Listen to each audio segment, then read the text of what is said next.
Hi, ಎಲ್ಲರಿಗೂ ನಮಸ್ಕಾರಗಳು. ತಮಗೆಲ್ಲರಿಗೂ ನಮ್ಮ ಒಂದು ಯೂಟ್ಯೂಬ್ ಕ್ಲಾಸ್ಗೆ ಆತ್ಮೀಯವಾಗಿರ್ತಕ್ಕಂಥ ಸ್ವಾಗತ. ಬನ್ನಿ ನನ್ನ ಪ್ರೀತಿಯ ಸ್ಪರ್ಧಾರ್ಥಿಗಳೇ, ಇವತ್ತಿನ ದಿನ ನಾವು PSTR ಮತ್ತು GPSTR ಮತ್ತು HSTR ಈ ವಿಷಯಕ್ಕೆ ಸಂಬಂಧಪಟ್ಟಿರ್ತಕ್ಕಂತಹ ಹಲವು ವಿಷಯಗಳನ್ನ ಚರ್ಚಿಸ್ತಾ ಇದ್ದೇವೆ. ಇತಿಹಾಸಕ್ಕೆ ಸಂಬಂಧಪಟ್ಟಿರ್ತಕ್ಕಂತಹ ವಿಷಯಗಳನ್ನು ನೋಡಿಕೊಂಡಿವೆ, ಅದಕ್ಕೆ ಸಂಬಂಧಪಟ್ಟಿರ್ತಕ್ಕಂಥ ಪ್ರಶ್ನೆ ಉತ್ತರಗಳನ್ನು ನೋಡಿಕೊಂಡೇವ್ರಿ. ಅದೇ ರೀತಿಯಾಗಿ ನಾವು ನೋಡುವಾಗ PSTR ಗೆ ಸಂಬಂಧಪಟ್ಟಿರ್ತಕ್ಕಂಥ ಪರಿಸರಕ್ಕೆ ಸಂಬಂಧಪಟ್ಟಿರ್ತಕ್ಕಂಥ ವಿಷಯಗಳನ್ನ ಚರ್ಚೆ ಮಾಡ್ತಾ ಇದ್ದೀವಿ. ಅದೇ ರೀತಿಯಾಗಿ ನಾವು ಗಣಿತಕ್ಕೆ ಸಂಬಂಧಪಟ್ಟಿರ್ತಕ್ಕಂಥ ವಿಷಯಗಳನ್ನ ಚರ್ಚೆ ಮಾಡ್ತಾ ಇದ್ದೀವಿ. ಇನ್ನು ಮುಂದಿನ ದಿನಮಾನದಲ್ಲಿ ಈ ವಿಷಯಕ್ಕೆ ಸಂಬಂಧಪಟ್ಟಿರ್ತಕ್ಕಂಥ ಕನ್ನಡ ವಿಷಯಕ್ಕೆ ಸಂಬಂಧಪಟ್ಟಿರ್ತಕ್ಕಂಥ ಕನ್ನಡ ಗ್ರಾಮರದ ಬಗ್ಗೆ, ಇಂಗ್ಲಿಷ್ ವಿಷಯಕ್ಕೆ ಸಂಬಂಧಪಟ್ಟಿರ್ತಕ್ಕಂಥ ಇಂಗ್ಲಿಷ್ ಗ್ರಾಮರದ ಬಗ್ಗೆ, ಸೈಕಾಲಜಿಗೆ ಸಂಬಂಧಪಟ್ಟಿರ್ತಕ್ಕಂಥ ಆ ಒಂದು ವಿಷಯದ ಬಗ್ಗೆ ನಾವು ಚರ್ಚೆ ಮಾಡಿಕೊಳ್ತಾ ಹೋಗೋಣ. ಹಾಗಾದ್ರೆ ಈ ಸಮಯದಲ್ಲಿ ನಾವು ನಮ್ಮ 6ನೇ ತರಗತಿಯ 1ನೇ ಪಾಠ ಆಗಿರ್ತಕ್ಕಂತಹ ಇತಿಹಾಸದ ಪರಿಚಯ ಮತ್ತು ಆರಂಭಿಕ ಸಮಾಜದ ಬಗ್ಗೆ ನೋಡಿಕೊಂಡೆವು. 2ನೇ ಅಧ್ಯಾಯವಾಗಿರ್ತಕ್ಕಂಥ ಭಾರತ ನಮ್ಮ ಹೆಮ್ಮೆ ಪಾಠದ ಬಗ್ಗೆ ನೋಡಿಕೊಂಡೆವು. ಹಾಗಾದ್ರೆ ಇವತ್ತಿನ ದಿನದಲ್ಲಿ ನಾವು 6ನೇ ತರಗತಿಯ 3ನೇ ಅಧ್ಯಾಯವಾಗಿರ್ತಕ್ಕಂತಹ ನಮ್ಮ ಹೆಮ್ಮೆಯ ರಾಜ್ಯ ಕರ್ನಾಟಕ, ನಮ್ಮ ಹೆಮ್ಮೆಯ ರಾಜ್ಯ ಕರ್ನಾಟಕ, ಇದರ ಬಗ್ಗೆ ಏನು ಮಾಡೋಣಪ್ಪ ಅಂದ್ರೆ ಚರ್ಚೆಯನ್ನ ಮಾಡ್ಕೊಳ್ತಾ ಹೋಗೋಣ. ನೋಡಿ, ಹಾಗಾದ್ರೆ ಈ ಸಮಯದಲ್ಲಿ ನಾವು ನಮ್ಮ ರಾಜ್ಯ ಕರ್ನಾಟಕ, ಹಾಗಾದ್ರೆ ಈ ಕರ್ನಾಟಕ ಅಂತಕ್ಕಂಥದ್ದು ಏಕೀಕರಣಗೊಂಡಿರ್ತಕ್ಕಂಥದ್ದು 1956 ನವೆಂಬರ್ 1ನೇ ತಾರೀಕು ಏನಾಯ್ತಪ್ಪ ಅಂದ್ರ ಮೈಸೂರು ರಾಜ್ಯವಾಗಿ ಒಂದು ಮೈಸೂರು ರಾಜ್ಯವಾಗಿ ಏನಾಯ್ತಪ್ಪ ಅಂದ್ರ ನಮ್ಮ ರಾಜ್ಯ ಭಾಷೆಗಳ ಆಧಾರದ ಮೇಲೆ ರಚನೆಯಾಯಿತು. ಆಮೇಲೆ ನಾವು 1900 ಏನಪ್ಪಾ ಅಂದ್ರೆ 73 ನವೆಂಬರ್ 1ನೇ ತಾರೀಕ ಅದು ಏನಾಯ್ತಪ್ಪ ಅಂದ್ರ ಕರ್ನಾಟಕ ಎಂದು ನಾಮಕರಣವನ್ನ ಹೊಂದಿತು. ಹಾಗಾಗಿ ನಮ್ಮ ರಾಜ್ಯ ಕರ್ನಾಟಕ ಆಯಿತು.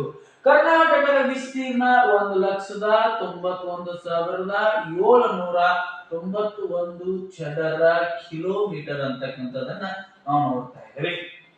ಹಾಗಾದ್ರೆ ನಮ್ಮ ಕರ್ನಾಟಕದ ರಾಜಧಾನಿ ಅಂದಾಗ ಬೆಂಗಳೂರು, ಅದಷ್ಟೇ ಬೆಂಗಳೂರು. ಹಾಗಾದ್ರೆ ನಮ್ಮ ಕರ್ನಾಟಕದ ರಾಜಧಾನಿ ಬೆಂಗಳೂರು ಆಗಿದೆ.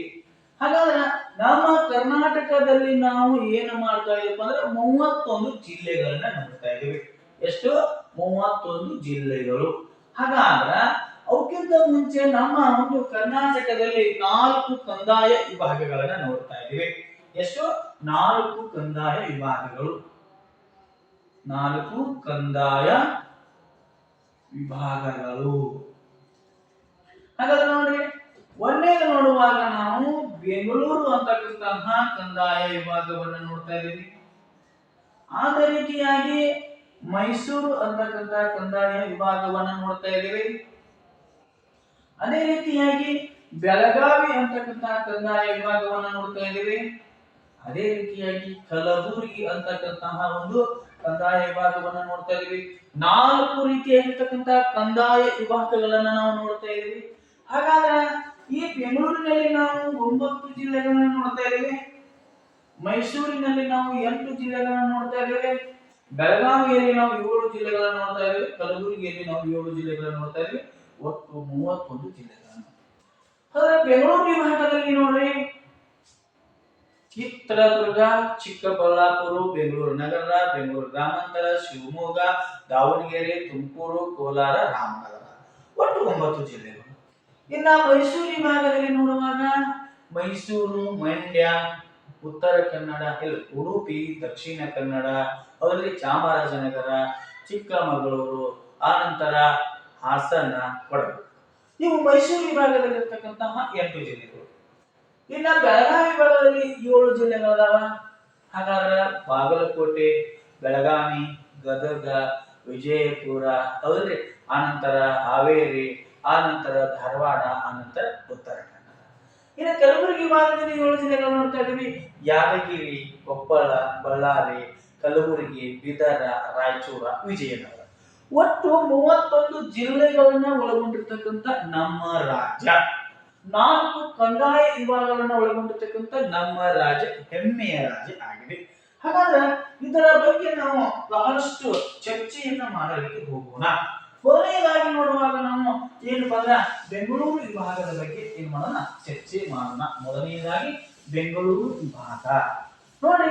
ಬೆಂಗಳೂರು ವಿಭಾಗ ಏನ್ ಹೇಳ್ತದ, ನಮ್ಮ ಹೆಮ್ಮೆಯ ರಾಜ್ಯ ಕರ್ನಾಟಕದ ರಾಜಧಾನಿಯಾಗಿರ್ತಕ್ಕಂತಹ ಬೆಂಗಳೂರು ವಿಭಾಗ. ಹಾಗಾದ್ರೆ ಈ ಬೆಂಗಳೂರು ವಿಭಾಗ ಏನ್ ಹೇಳುತ್ತದ ಅಂದ್ರ ನೋಡಿ, ಪ್ರಶ್ನೆ ಕೇಳಬಹುದು, ಬೆಂಗಳೂರನ್ನ ಆಳ್ವಿಕೆ ಮಾಡಿರ್ತಕ್ಕಂತಹ ಮೊಟ್ಟ ಮೊದಲ ರಾಜ್ಯ ಮನೆತನ ಯಾವುದು ಅಂತ ಪ್ರಶ್ನೆ ಕೇಳಬಹುದು. ಹಾಗಾದ್ರೆ ನೋಡಿ, ಬೆಂಗಳೂರನ್ನ ಆಳಿರ್ತಕ್ಕಂತಹ ಮೊಟ್ಟ ಮೊದಲ ರಾಜ್ಯ ಮನೆತನ ಅದು ಗಂಗರ ರಾಜ್ಯ ಮನೆತನ ಅಂತ ನೋಡ್ತಾ ಇದ್ದೀವಿ. ಯಾವ ಗಂಗರು ಬೆಂಗಳೂರನ್ನ ಆಳಿರ್ತಕ್ಕಂತ ಮೊಟ್ಟ ಮೊದಲ ರಾಜ್ಯ ಮನೆತನ. ಕರ್ನಾಟಕದಲ್ಲಿ ಅತಿ ದೀರ್ಘಕಾಲ ಆಳ್ವಿಕೆಯನ್ನ ಮಾಡಿರ್ತಕ್ಕಂಥ ರಾಜ್ಯ ಮನೆತನ ಅದು ಗಂಗರ ಮನೆತನ. ಅದೇ ರೀತಿಯಾಗಿ ಬೆಂಗಳೂರು ವಿಭಾಗವನ್ನ ಆಳಿರ್ತಕ್ಕಂಥ ಮೊಟ್ಟ ಮೊದಲ ರಾಜ್ಯ ಮನೆತನ ಅದು ಸಹ ಏನ್ರಿ ಗಂಗರ ಮನೆತನ. ಗಂಗರ ಮನೆತನದ ಸ್ಥಾಪಕ ಮಾಧವ ಮತ್ತು ದಡಿಗ. ದಡಿಗ ಮತ್ತು ಮಾಧವ ಅಂತ ಹೇಳಿ ನೋಡ್ತಾ ಇದೀವಿ, ಹೌದ್ರಿ ಮಾಧವ. ಹಾಗಾದ್ರೆ ಇವರು ಏನು ಮಾಡ್ತಾರಪ್ಪ ಅಂದ್ರೆ ನಮ್ಮ ಬೆಂಗಳೂರು ವಿಭಾಗವನ್ನ ಆಳ್ವಿಕೆ ಮಾಡಿರ್ತಕ್ಕಂಥ ಮೊಟ್ಟ ಮೊದಲ ರಾಜ್ಯ ಮನೆತನ. ಇವರು ಕುವಲಾಲಪುರವನ್ನ ಕುವಲಾಲಪುರ ಈ ಕುವಲಾಲಪುರವನ್ನ ಅಂದ್ರೆ ಈಗಿನ ಕೋಲಾರ ಇದರನ್ನ ರಾಜಧಾನಿಯನ್ನಾಗಿ ಮಾಡಿಕೊಂಡು ಬೆಂಗಳೂರನ್ನ ಆಳಿರ್ತಕ್ಕಂಥ ಮೊಟ್ಟ ಮೊದಲ ರಾಜ್ಯ ಮನೆತನ ಅಂದ್ರ ಅದು ಗಂಗರ ರಾಜ್ಯ ಮನೆತನ ಅಂತೇಳಿ ನಾವು ನೋಡ್ತಾ ಇದ್ದೀವಿ. ಅಷ್ಟೇ ಅಲ್ಲದೆ ನಾವಿಲ್ಲಿ ನೋಡುವಾಗ ಈ ಗಂಗರ ಮನೆತನದ ನಂತರ ಯಾರ್ಯಾರು ಆಳ್ತಾರ, ಚೋಳರು ಆಳ್ತಾರ, ಚೋಳರು. ಆ ನಂತರ ಹೊಯ್ಸಳರು, ಚೋಳರು ಹೊಯ್ಸಳರು ಆಳ್ತಾರ. ಅದೇ ರೀತಿಯಾಗಿ ವಿಜಯನಗರದಲ್ಲಿರ್ತಕ್ಕಂತಹ ಆದಿಲ್ಶಾಹಿಗಳ ಆಳ್ತಾರ, ಆದಿಲ್ಶಾಹಿಗಳ ಆಳ್ತಾರ. ಆ ನಂತರ ಮರಾಠರು ಆಳ್ವಿಕೆಯನ್ನ ಮಾಡ್ತಾರ. ಯಾರು? ಮರಾಠರು ಆಳ್ವಿಕೆಯನ್ನ ಮಾಡ್ತಾರ. ಇನ್ನು ಹಲವು ರಾಜ್ಯ ಮನೆತನದವರು ನಮ್ಮ ಒಂದು ಬೆಂಗಳೂರನ್ನ ಆಳ್ವಿಕೆ ಮಾಡಿದರು. ಹಾಗಾದ್ರ ಬೆಂಗಳೂರನ್ನ ಆಳ್ವಿಕೆ ಮಾಡಿರ್ತಕ್ಕಂತಹ ಕೆಲವು ರಾಜ್ಯ ಮನೆತನಗಳಲ್ಲಿ ಪ್ರಮುಖ ರಾಜ್ಯ ಮನೆತನಗಳು ಇವಾಗ ಅದರ ಜೊತೆಗೆ ಹಲವು ಪಾಳೆಗಾರರು ಸಹ ನಮ್ಮ ಒಂದು ಪಾಳೆಯಗಾರರು ಸಹ ನಮ್ಮ ಬೆಂಗಳೂರನ್ನ ಆಳ್ವಿಕೆ ಮಾಡಿದ್ದಾರೆ. ಹಲವು ಪಾಳೆಗಾರರು ನಮ್ಮ ಬೆಂಗಳೂರನ್ನ ಸಹ ಆಳ್ವಿಕೆ ಮಾಡಿದ್ದಾರೆ. ಪಾಳೆಗಾರರು ಆಳ್ತಕ್ಕಂಥ ಪ್ರದೇಶಗಳನ್ನ ಪಾಳೆ ಪಟ್ಟು ಅಂತ ಕರೀತಾ ಇದ್ರು. ಹಾಗಾಗಿ ಪಾಳೆಗಾರರು ನಮ್ಮ ಬೆಂಗಳೂರನ್ನು ಆಳ್ವಿಕೆ ಮಾಡಿದ್ದಾರೆ. ಹಾಗಾದ್ರೆ ಅವರು ಕೆಳದಿ ಪಾಳೆಗಾರರ ಮನೆತನ, ಚಿತ್ರದುರ್ಗದ ಪಾಳೆಗಾರರ ಮನೆತನ, ಚಿತ್ರದುರ್ಗದ ಪಾಳೆಗಾರರ ಮನೆತನ, ಯಲಹಂಕದ ನಾಡ ಪ್ರಭುಗಳ ಮನೆತನ, ಅದರ ರೀತಿಯಾಗಿ ಯಲಹಂಕ ನಾಡ ಪ್ರಭುಗಳ ಮನೆತನ. ಅದೇ ರೀತಿಯಾಗಿ ಚಿಕ್ಕಬಳ್ಳಾಪುರ, ಚಿಕ್ಕಬಳ್ಳಾಪುರ ಒಂದು ಕೆಳದಿ ಮನೆತನ ಕೇಳಿದ್ರಿ, ಪಾಳೆಗಾರರ ಮನೆತನ. ಹಾಗಾದ್ರೆ ಯಲಹಂಕ ನಾಡ ಪ್ರಭುಗಳು ಸಹ ಈ ಏನ್ ಮಾಡ್ತಾರಪ್ಪ ಅಂದ್ರ ಈ ಬೆಂಗಳೂರು ವಿಭಾಗವನ್ನ ಆಳಿದರು ಅಂತ ಹೇಳಿ ನೋಡ್ತಾ ಇದ್ದೇವೆ. ಬೆಂಗಳೂರನ್ನ ಕಟ್ಟಿದವರಾರು ಯಲಹಂಕದ ನಾಡ ಪ್ರಭುಗಳಾಗಿರ್ತಕ್ಕಂತಹ ಆ ಮನೆತನದ ಹಿರಿಯ ಕೆಂಪೇಗೌಡರು. ಹಿರಿಯ ಕೆಂಪೇಗೌಡರು ಏನು ಮಾಡ್ತಾರಪ್ಪ ಅಂದ್ರ ಈ ಬೆಂಗಳೂರನ್ನ ಏನ್ ಮಾಡ್ತಾರ, ನಿರ್ಮಿಸಿದರು ಅಂತ ಹೇಳಿ ನೋಡ್ತಾ ಇದೀವಿ ನೋಡ್ರಿ. ಹಾಗಾದ್ರೆ ನಮ್ಮ ಬೆಂಗಳೂರು ವಿಭಾಗದ ಒಂದು ಮಾಹಿತಿ ಅಂತ ಹೇಳಿ ನೋಡ್ತಾ ಇದೀವಿ. ಹಾಗಾದ್ರೆ ನಾವು ನೋಡ್ತಾ ಇದೀವಿ, ಹಾಗಾದ್ರೆ ಬೆಂಗಳೂರಿನ ವಿಶೇಷತೆ ಏನಿದೆ, ವಿಶಿಷ್ಟತೆ ಏನಿದೆ, ವಿಶಿಷ್ಟತೆ ಏನಿದೆ. ಮೊದಲನೆಯದಾಗಿ ನಾವು ಬೆಂಗಳೂರು ವಿಭಾಗದಲ್ಲಿ ಮುತ್ಯಾಲಮಡು ಜಲಾಶಯವನ್ನ ನಾವು ಬೆಂಗಳೂರು ಮುತ್ಯಾಲಮಡು ಅಂತಕ್ಕಂಥ ಜಲಪಾತವನ್ನು ಸಹ ನಾವು ಇಲ್ಲಿ ಬೆಂಗಳೂರು ವಿಭಾಗದಲ್ಲಿ ನೋಡ್ತಾ ಇದ್ದೇವೆ.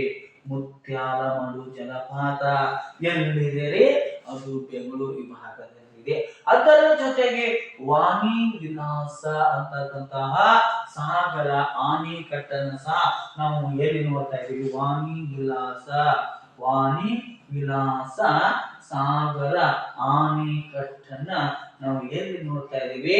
ಚಿತ್ರದುರ್ಗದ ಹಿರಿಯೂರು ತಾಲೂಕಿನಲ್ಲಿ ನೋಡ್ತಾ ಇದ್ದೀವಿ. ಚಿತ್ರದುರ್ಗದ ಹಿರಿಯೂರು ತಾಲೂಕಿನಲ್ಲಿ ನಾವು ಏನ್ ನೋಡ್ತಾ ಇದ್ದೇವೆ? ವಾಣಿ ವಿಲಾಸ ಸಾಗರ ಆಣೆಕಟ್ಟನ್ನ ಸಹ ನಾವು ಇಲ್ಲಿ ನೋಡ್ತಾ ಇದ್ದೇವೆ. ಇದು ನಮ್ಮ ಬೆಂಗಳೂರಿನ ವಿಶೇಷತೆ. ಅದೇ ರೀತಿಯಾಗಿ ನೋಡುವಾಗ ಇಲ್ಲಿ ಗಾಜನೂರು ಆಣೆಕಟ್ಟು,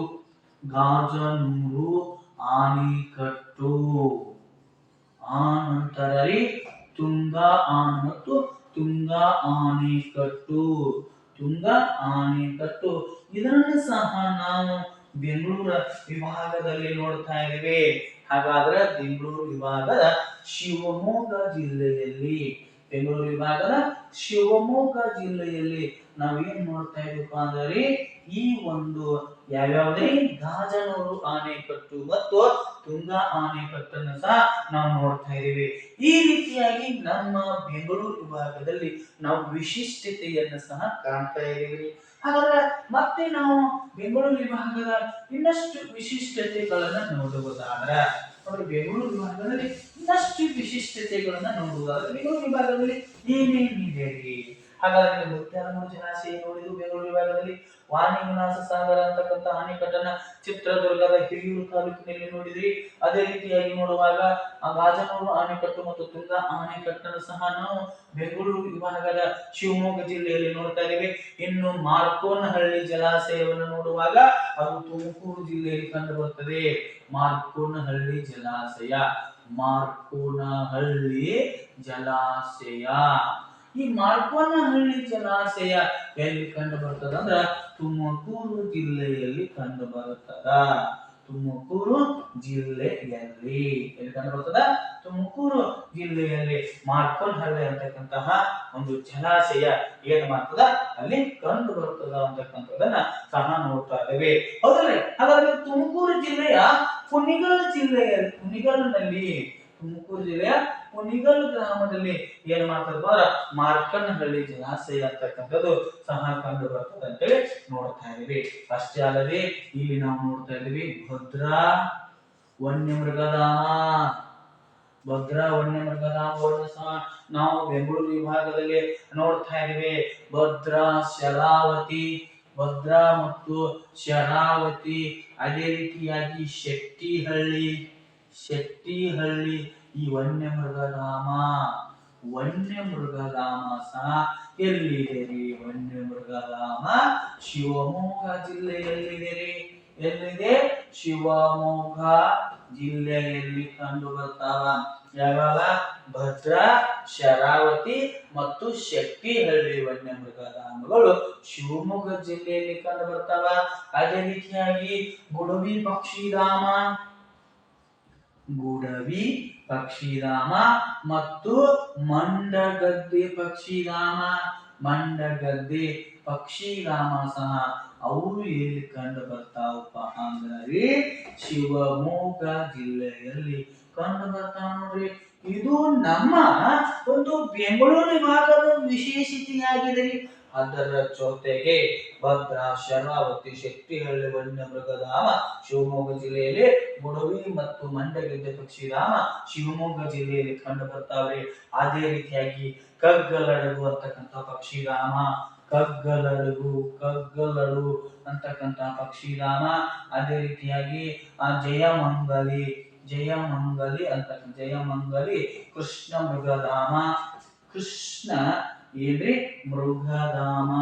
ಇದು ಸಹ ನಮ್ಮ ಬೆಂಗಳೂರು ವಿಭಾಗದಲ್ಲಿ ಕಂಡು ಬರ್ತದೆ. ಕಗ್ಗಲಡು ಅಂತಕ್ಕಂಥ ಪಕ್ಷಿಧಾಮ, ಜಯಮಂಗಲಿ ಅಂತಕ್ಕಂಥ ಕೃಷ್ಣ ಮೃಗಧಾಮ ಎಲ್ಲಿ ಕಂಡು ಬರ್ತದ ಅಂದ್ರೆ ತುಮಕೂರು ಒಂದು ಜಿಲ್ಲೆಯಲ್ಲಿ ಕಂಡು ಬರ್ತದ. ಅಂತೇಳಿ ನೋಡ್ತಾ ಇದೀವಿ. ಅದೇ ರೀತಿಯಾಗಿ ನಾವು ನೋಡುವಾಗ ನೋಡ್ರಿ ಇನ್ನು ಬಹಳಷ್ಟು ನಾವು ವಿಶೇಷತೆಯನ್ನ ನಮ್ಮ ಬೆಂಗಳೂರು ವಿಭಾಗದಲ್ಲಿ ನಾವು ಏನು ಮಾಡ್ತಾ ಇದೀವಿ ಅಂದ್ರೆ ನೋಡ್ತಾ ಇದ್ದೇವೆ. ಬೆಂಗಳೂರು ವಿಭಾಗದಲ್ಲಿ ನಾವು ಇನ್ನಷ್ಟು ಏನ್ ಮಾಡ್ತಾ ಇದ್ದಪ್ಪ ಅಂದ್ರೆ ವಿಶಿಷ್ಟತೆಯನ್ನು ಸಹ ನೋಡ್ತಾ ಇದ್ದೇವೆ. ಏನಪ್ಪಾ ಅಂದ್ರೆ ಇಲ್ಲಿ ರಣಹದ್ದು ಹೌದಲ್ಲ, ರಾಮದೇವರ ಬೆಟ್ಟ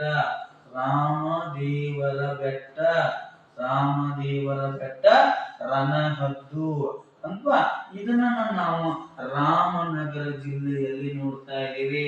ಎಲ್ಲಿ ಜಿಲ್ಲೆಯಲ್ಲಿ ನೋಡ್ತಾ ಇದ್ದೀವಿ? ರಾಮದೇವರ ಬೆಟ್ಟ ರಣಹದ್ದು ಅಂತಕ್ಕಂತಹದನ್ನ ನಾವು ಎಲ್ಲಿ ನೋಡ್ತಾ ಇದ್ದೀವಿ? ಈ ಒಂದು ಏನಪ್ಪ ಅಂದ್ರ ರಾಮನಗರದಲ್ಲಿ ನೋಡ್ತಾ ಇದ್ದೀವಿ. ಇದೇನ್ರಿ ರಾಮದೇವರ ಬೆಟ್ಟ ರಣಹದ್ದು ಸಂರಕ್ಷಣಾ ತಾಣ ಅಂತ ನೋಡ್ತಾ ಇದೀವಿ. ಸಂರಕ್ಷಣಾ ತಾಣವನ್ನ ನಾವು ಎಲ್ಲಿ ನೋಡ್ತಾ ಇದೀವಿ ಅಂದ್ರೆ ಅದು ರಣಹದ್ದು ರಾಮದೇವರ ಬೆಟ್ಟ ಅಥವಾ ರಾಮದೇವರ ಬೆಟ್ಟ ರಣಹದ್ದು ಸಂರಕ್ಷಣಾ ತಾಣವನ್ನ ನಾವು ಎಲ್ಲಿ ನೋಡ್ತಾ ಇದೀವಿ? ರಾಮನಗರದಲ್ಲಿ ನೋಡ್ತಾ ಇದೀವಿ ಅಂತಕ್ಕಂಥದನ್ನ ಸಹ ನೋಡ್ತಾ ಇದೀವಿ. ಅಷ್ಟೇ ಅಲ್ಲದೆ ಇಲ್ಲಿ ನಾವು ನೋಡುವಾಗ ಬೆಂಗಳೂರು ವಿಭಾಗದಲ್ಲಿ ಜೋಗಿಮಟ್ಟಿ ವನ್ಯಜೀವಿ ಧಾಮ, ಹೌದಾ? ಜೋಗಿಮಟ್ಟಿ ವನ್ಯಜೀವಿ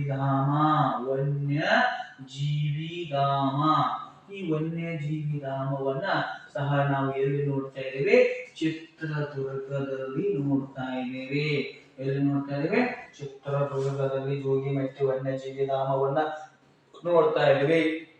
ಇನ್ನ ಬನ್ನೇರುಘಟ್ಟ ರಾಷ್ಟ್ರೀಯ ಉದ್ಯಾನವನ, ಯಾವ್ದ್ರಿ? ಬನ್ನೇರುಘಟ್ಟ. ಈ ಬನ್ನೇರುಘಟ್ಟ ರಾಷ್ಟ್ರೀಯ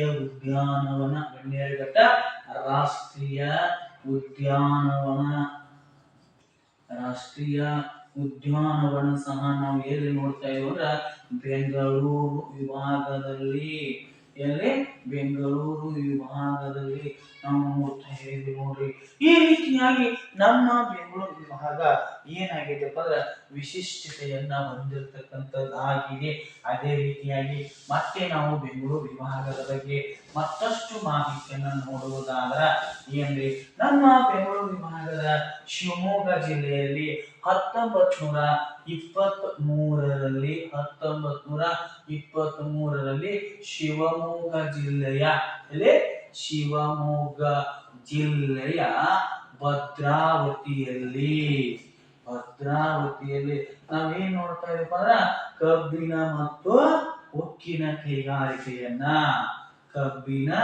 ಮತ್ತು ಉಕ್ಕಿನ ಕೈಗಾರಿಕೆಯನ್ನ ಸ್ಥಾಪಿಸಿರುವುದನ್ನ ಸಹ ನಾವು ನೋಡ್ತಾ ಇದೀವಿ ನೋಡ್ರಿ.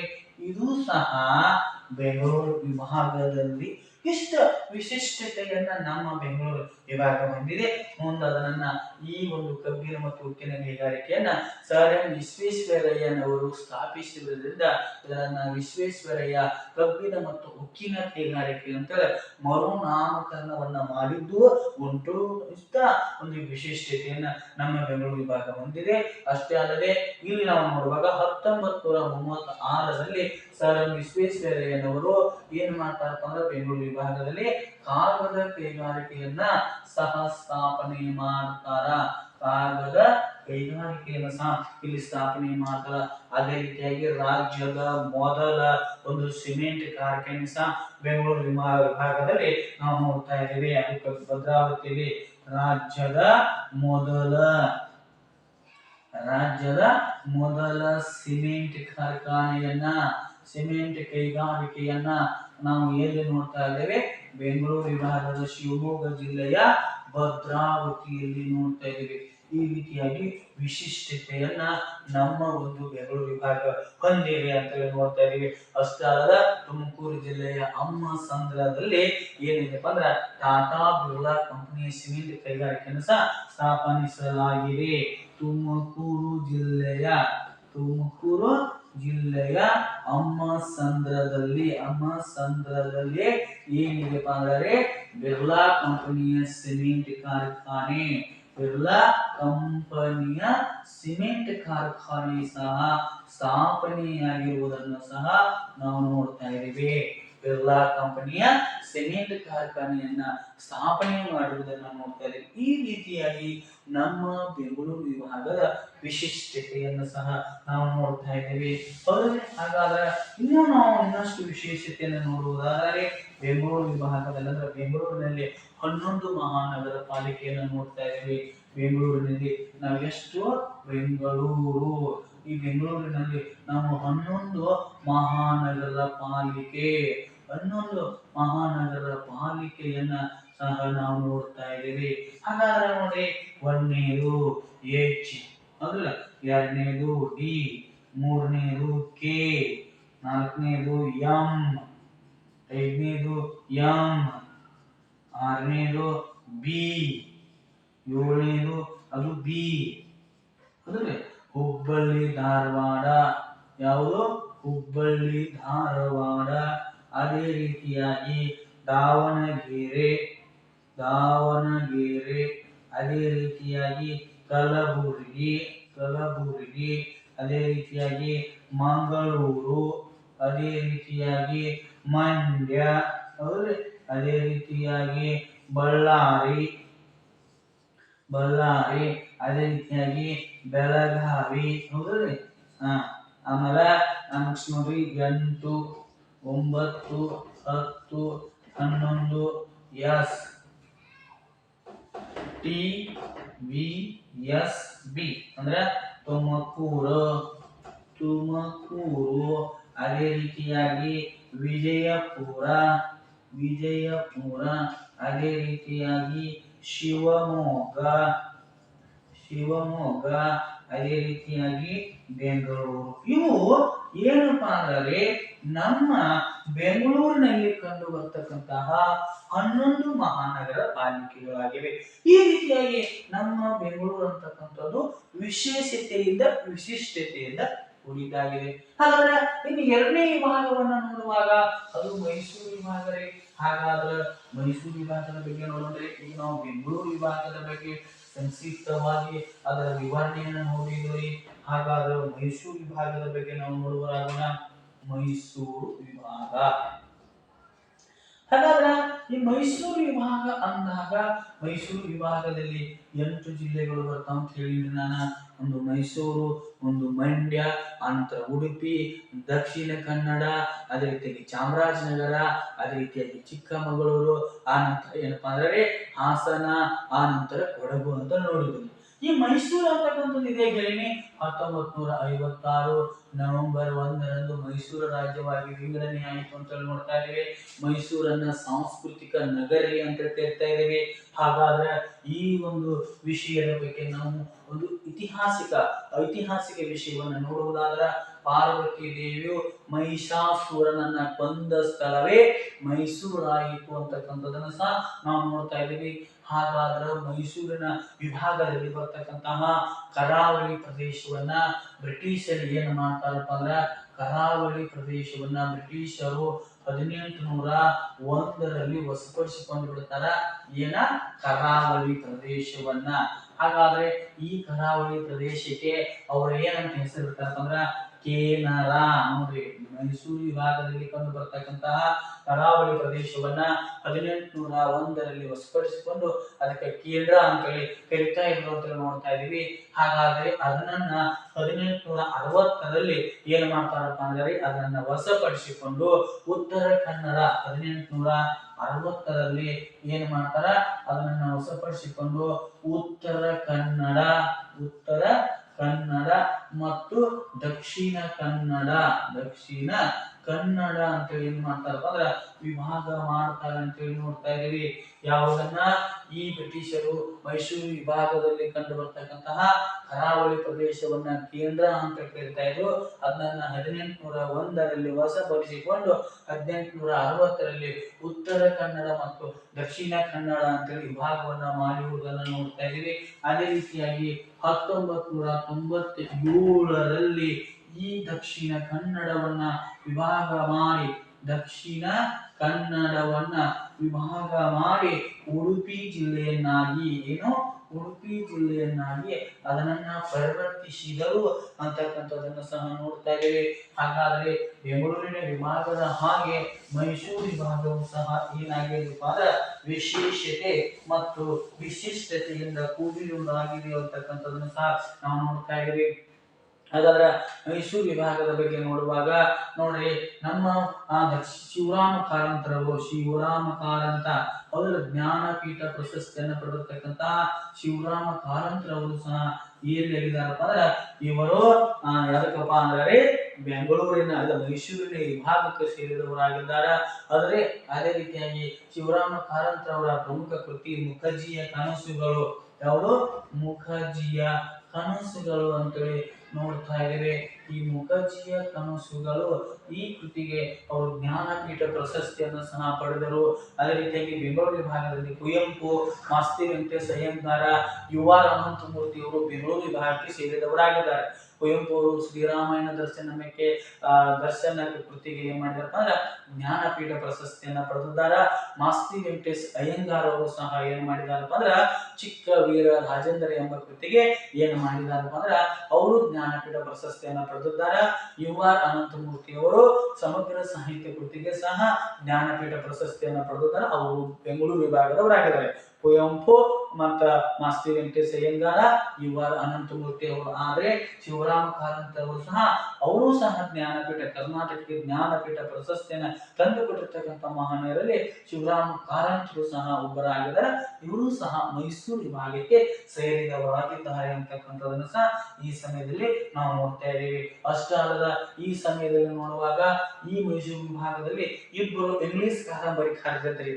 ಹಾಗಾದ್ರೆ ಅವ್ರು ಯಾರ್ಯಾರಂದ್ರೆ ಹಾಸನದ ರಾಜಾರಾವ ಮತ್ತು ನೋಡಿ, ಹಾಸನದ ರಾಜಾರಾವ್ ಅಂತೇಳಿ ನೋಡ್ತಾ ಇದೀವಿ. ಇವರು ಒಬ್ರು ಸಹ ಇಂಗ್ಲಿಷ್ ಕಾದಂಬರಿಕಾರರಾಗಿದ್ರು. ಅದೇ ರೀತಿಯಾಗಿ RK ನಾರಾಯಣ ಅಂತೇಳಿ ನೋಡ್ತಾ ಇದೀವಿ. ಇವರು ಸಹ ಏನಾಗಿರುತ್ತೆ ಅಂದ್ರೆ ಇಬ್ಬರು ಪ್ರಮುಖವಾಗಿರ್ತಕ್ಕಂತಹ ಇಂಗ್ಲಿಷ್ ಕಾದಂಬರಿಕಾರರನ್ನ ಸಹ ನಾವು ನೋಡ್ತಾ ಇದ್ದೇವೆ.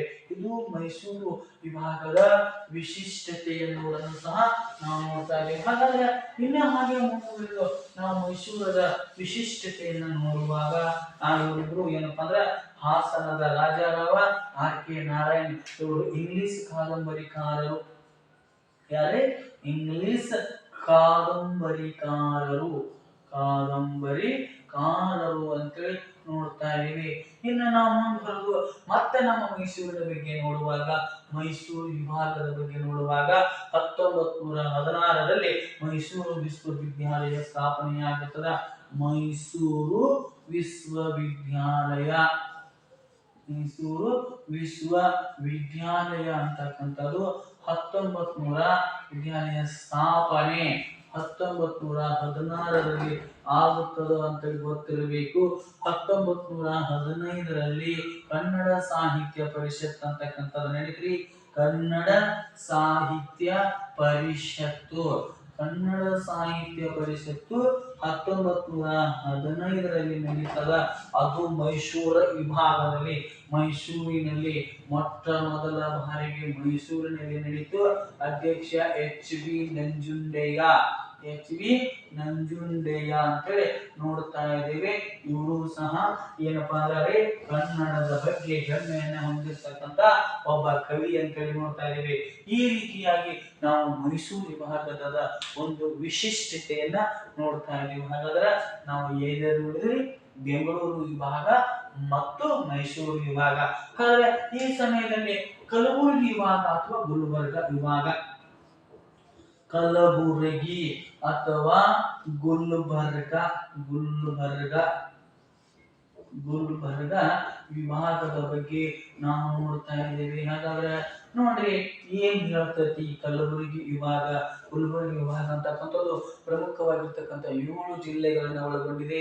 ಒಂದು ಯಾದಗಿರಿ, ಒಂದು ಕೊಪ್ಪಳ, ಒಂದು ಬಳ್ಳಾರಿ, ಒಂದು ಕಲಬುರಗಿ, ಒಂದು ಬೀದರ, ಒಂದು ರಾಯಚೂರ ಮತ್ತು ವಿಜಯನಗರ ಅಂತಕ್ಕಂಥದನ್ನ ಸಹ ನಾವು ನೋಡ್ತಾ ಇದ್ದೀವಿ. 1997ರಲ್ಲಿ ರಾಯಚೂರು ಜಿಲ್ಲೆಯನ್ನ ವಿಭಾಗ ಮಾಡ್ತಾರ.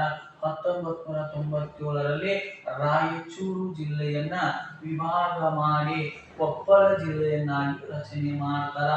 ಏನು ಮಾಡ್ತಾರ, ಕೊಪ್ಪಳ ಜಿಲ್ಲೆಯನ್ನಾಗಿ 1997ರಲ್ಲಿ ರಾಯಚೂರು ಜಿಲ್ಲೆಯನ್ನು ವಿಭಾಗಿಸಿ ಕೊಪ್ಪಳ ಜಿಲ್ಲೆಯನ್ನಾಗಿ ಮಾಡ್ತಾರ. 2009 ಡಿಸೆಂಬರ್ ಏನಪ್ಪಾ ಅಂದ್ರೆ 31ನೇ ತಾರೀಕು ಕಲಬುರಗಿ ಜಿಲ್ಲೆಯನ್ನು ವಿಭಾಗ ಮಾಡಿ ಯಾದಗಿರಿ ಜಿಲ್ಲೆಯನ್ನಾಗಿ ಮಾಡ್ತಾರ.